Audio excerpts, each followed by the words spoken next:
این سخنرانی سال اواخر 2009 انجام شده. الان هم دیگه اوایل 2015 خب یا اواخر 2014 بگیریم، یعنی 5 سال پیش هیچ اتفاقی، هیچ کدوم از این اتفاقات تو منطقه نیفتاد و بندم تو این سخنرانی پیشگویی نکردم، یه چیز واضحی پیش بینی کردم. شما وقتی نگاه میکنید میبینید که 90% مسائلی که عرض میکنم به وقوع پیوسته. خب و از طرف دیگه تأسف میخوام واقعا برای خودمون که چرا تو کشورهای غربی اینا فیوچرولوژی دارن، آینده پژوهی دارن، آینده شناسی دارن و ما اصلا نداریم. خب اینها رو چیز شوخی می‌بینیم. اون سال من یادم زمان که این سخنرانی انجام دادم یک جریانی خیلی تو کشور بنده رو اذیت کرد و اینا خیلی هم مصر که بنده رو ممنوع سخنرانی کنن که تا همین الان هم سعیشون ادامه داره. خب یعنی تا همین الان نتونستن. خدمت شما عرض بشم بحثی که می‌کردم گفتن یعنی چی؟ شما برگشتیم یه گروهایی میان تو خاورمیانه میریزن با پرچم‌های سیاه شروع می‌کنن سربریدن. این چه حرفیه؟ این تشویش از آن عمومیه. میگفتم نه این خواهد شد آقا، شما سوادشو نداری، به من چه ربطی داره؟ یعنی خیلی عجیبه، شما بابت دانستن بیشتر باید جواب پس بدی. البته این جریان چیزی نبود که مثلا شما بگید مثلا یه جریان ریشه دار تو نظام، نه اینطور نبود، اما هستن این آدمای نخاله که متأسفانه هم میتونن یه سنگ اندازی بکنن. خب نخالگی هم من باب چیز نیست مثلا بگیم جنسشون شیشه خورده داره، نه اینا دوست نادانن که اینا از دشمن دانا هم بدترن متاسفانه. یعنی واقعا باید اینا رو تو کشور جمعشون کرد، چون خودشون سواد ندارن، چون خودشون یک فکر میکنن یه 4 تا آیه قرآن حفظ کردن و یه 2 تا حدیث خوندن، به قول خودشون اسلام مال کردن دیگه، نه مثلا اسلامی هن. نه عزیز من، اسلام اون کسی مرجع تقلیدی که 50 سال توی اسلام غور کرده، شنا کرده، نه کسی که حالا بیاد یه 2 تا حدیث میگه فکر میکنه مثلا بدونه که ذره باور کنید سوال ابتدایی از ثقلین از تاریخ اهل بیت ازشون میپرسی میمونن، به خدا قسم. یعنی بودا ها طرف شروع کردم میگم آقا بسم الله بیا همین چیز ساده رو تو جواب بده در مورد سیره اهل بیت.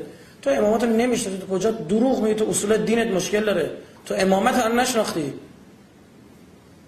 فقط دنبال دکون دستگاه بازی و ادا اطوارا و این تو این جنگولک بازی نفر اول، جایی که کار بولد و هایلایت بشه تو چش بیاد، جایی که گزارشکار بخوان پر کنن آقایون بنویسن یه چیزی رو بگن و کشور رو شبیه شرک سینمایی نشون بدن که همه چی داره و وقتی درش وا بکنه ببین هیچی پشتش نیست، عمق ندن، یه چیز کار سطحی صورت بگیره.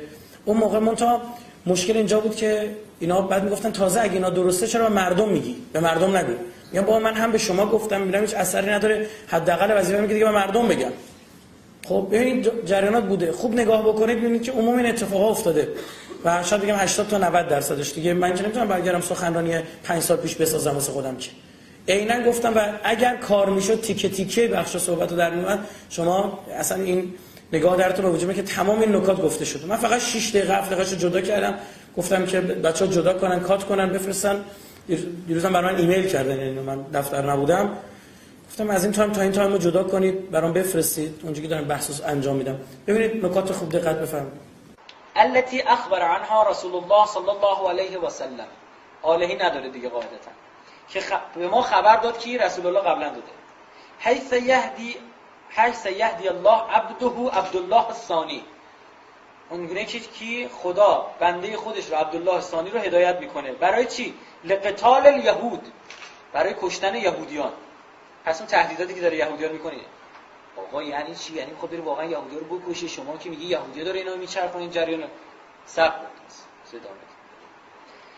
لقتال الیهود کی؟ بعد ان یدمر المسجد الاقصی، بعد از اینکه یهودی‌ها مسجد الاقصی رو خراب کردن و یبنو الهیکل، و هیکل سلیمان، معبد سلیمان رو ساختن. پس شرط نابودی یهودیان، حمله ایشون به یهودیان چیه؟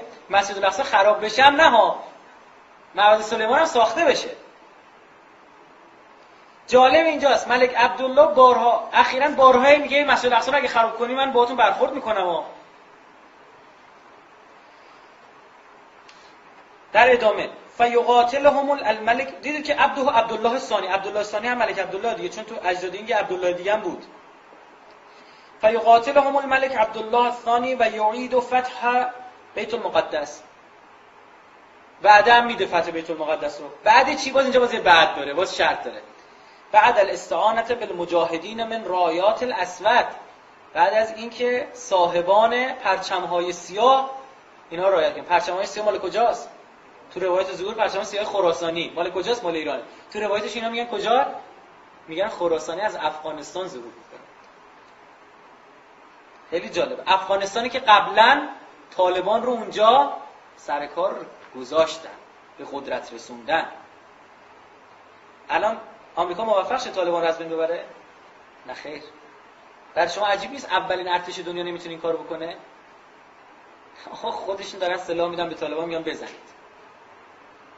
از سربازای ما بکشید، اما کم کم بکشید. زیاد بکشید مردممون گیر میدن. آروم آروم بکشید. طالبان اونجا بود. ولی حجازیین و مجاهدانی که در حجاز هستن، اونجا کیا تشریف دارن؟ وهابی ها. چقدر جالب. ولی عراقیین، عراق هم که گرفتن. و سوریین و سوریه. پس اینا برای سوریه هم برنامه دارن. ولی مقاومت لبنانیت معتدله و مقاومت لبنانی چی؟ معتدل، افراطی نه ها. حزب الله افراطیه. جالب اینجاست داخل پرانتز مجبور اشاره میکنه به حزب الله، مجبور از حزب الله دفاع بکنه، به عنوان مجاهد اسمش میارن. چرا؟ چون محبوب ترین چهره دنیای اسلام کیه؟ سید حسن نصرالله. بیاد یهویی سید حسن نصرالله بکوبه اثر عکس داره. کما اینکه در مورد احکامی که این مفتیای وهابی دادن در جریان جنگ 33 روزه این رو دیدیم. خاطرتون هست دیگه. اینا من حکم دادم، میگفتن به جای اینکه بگن یهودی‌ها رو باید بکشید تو اینجا از حزب الله دفاع کنید، گفتن شرکت در تظاهرات به نفع حزب الله حرام. خون رزبندگان حزب الله مباهه. مفتی وهابی میدم چه حکم میده. دیدن آقا یک باستاب عجیب عکس داشت. مردم مسلمان، حتی مردم وهابی کسایی که به لحاظ عقیدتی وهابی ناراحت شدن از این احکام، میاد چیکار میکنه؟ تصحیحش میکنه. ولی مقاومت لبنانیت المعتدله، ببین معتدل رو میاره داخل پرانتز، مجاهده حماس و حزب الله. در ادامه ببینیم چی میشه. پس قراره کیا کمکش بکنن؟ این مجاهد. اسمی از ایران بود؟ نه خیر.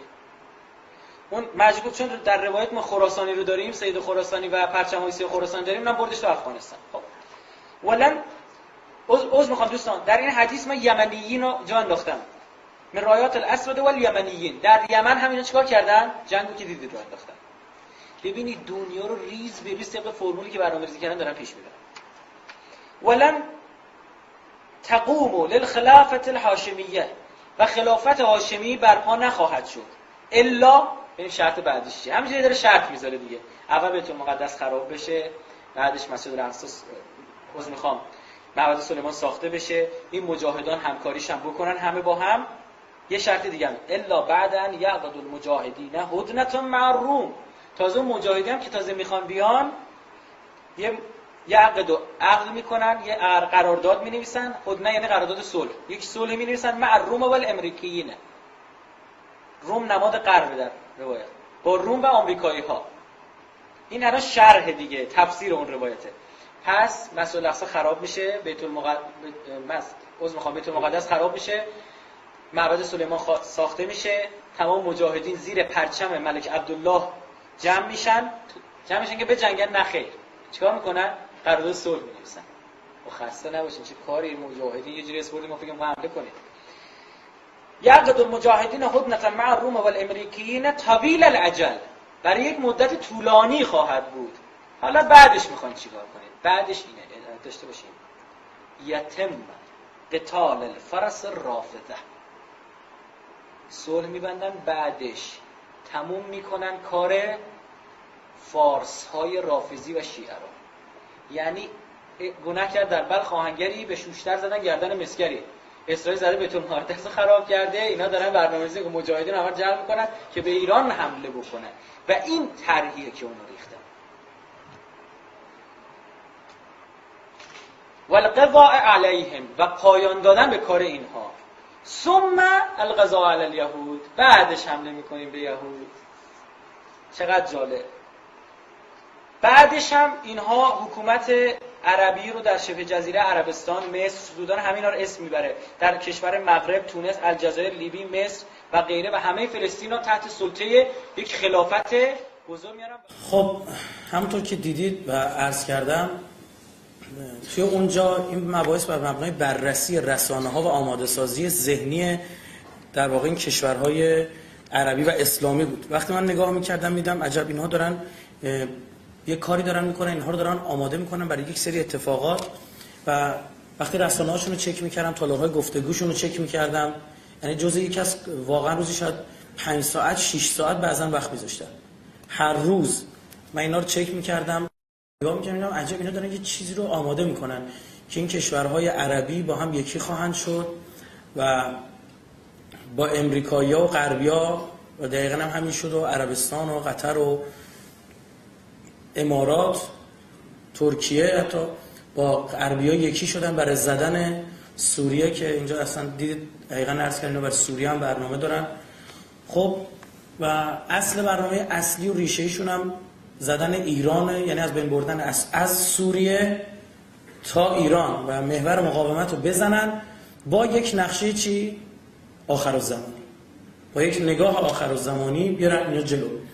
پس ما نباید اگه هر چیزی رنگ بی آخرالزمان داد سری گول بخوریم، بازی بخوریم. دقت بکنید این خیلی خطرناکه، این باعث میشه مردم دل سرد بشن، بیایم امروز بگیم این صوفیانه اون صوفیانه بد نباشه. و همونطور که مستحضر بودید آخرین نکته هم که اینجا عرض کردم که اینا این کشورها با هم چسبن و چی درست کنن؟ خلافت. همون چیزی که امروز به عنوان داعش دنبالش و امثالهم دنبالشن و یک بازی اینا در آوردن، خودشون به داعش اسلحه میدن، بعد از اون میگن ما داریم با داعش مقابله میکنیم. یک بازی رسانه‌ای درست کردن توی سیستمشون و این نشون دهنده اینه که برنامه‌شون داره میشه، اما همه کاراشون هم پیش نرفت. مثلا میبینید توی این برنامه‌شون مجبور بودن از حماس و حزب الله نام برن که ما اینا رو هم بالاخره جذب می‌کنیم، چون بسیار خوشنام بودن بین شیعه و سنی. جزء برنامه‌شون قرار گرفت اول بدنام کردن اینها و در جهان اهل سنت دست گذاشتن حزب الله لبنان رو بدنام کنن، پای حزب الله رو به جنگ در سوریه کشاندن و گفتن حزب الله شیعی داره اهل سنت رو در سوریه میکشه. دست داشتن روی بدنام کردن گروه‌های مقاومت در فلسطین که اینجا هم سنی‌های افراطی اومدن مثلا هم شیعه‌های افراطی در داخل شیعه. برخی از این آقایون میگفتن به حماس نباید کمک کرد، اینها خدمت شما عرض بشن نمیدونم ناصبی ان، هر گونه کمک به حماس مشکل شرعی داره.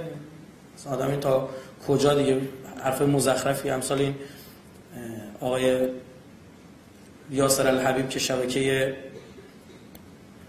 فدک رو داره، من ببینم اگه میتونم فایل ازش پخش بکنم اینجا. و شروع کردن خلاصه عرضم این که بسیار جدی پا کار آمدن و زدن مطالب. خب توهین به اهل سنت انجام میدادن و نمیدونم مطالبی از این دست. اینها محل عرض بنده نیست و قبلا صحبت کردیم پیرامون اینها. آرام آرام شرایط رو آماده کردن و هنوزم که هنوز شما میبینید این داعشی ها جبهه النصره اینا میگن هدف اصلی ما نهایتاً کجاست؟ بیت المقدس. منتها ما قبلش باید منطقه رو آماده کنیم، با ایران رو بزنیم. برای اینکه ایران رو بزنیم باید دستهای ایران رو بزنیم، بازوهای ایران رو تو منطقه بزنیم.